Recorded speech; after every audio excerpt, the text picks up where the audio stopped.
Vittorio Veneto è al secondo posto nella classifica dei divorzi in Italia, 1600.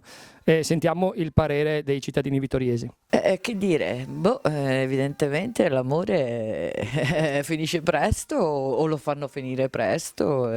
Tra l'altro parlo proprio io che anch'io sono divorziata, ma mi lascia comunque un po' perplessa questa cosa.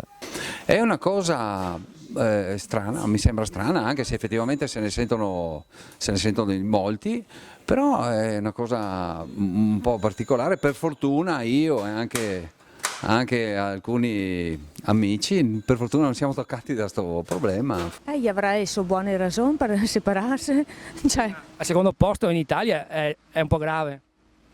non c'è più tolleranza. Ecco, meglio così ci saranno più roba per me. Uno come battuta ha detto che era meglio il primo posto anziché il secondo.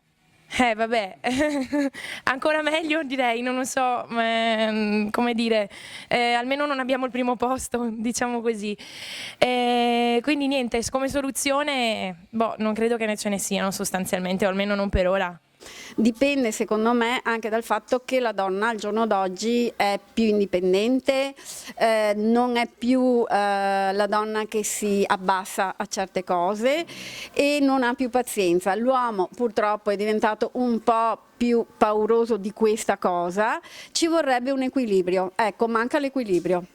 Non c'è tanto da dire per noi piccoli, perché noi ovviamente non è che possiamo interferire con la vita dei grandi. Oddio sì, magari delle famiglie dei problemi proprio per divorzio, perché insomma succedono queste cose, però non è che riguarda noi giovani. Noi giovani dobbiamo andare davanti alla nostra vita, a divertirci e a non pensare a queste cose, magari nel futuro che avremo ci potremmo pensare, ma adesso divertiamoci e basta, dai.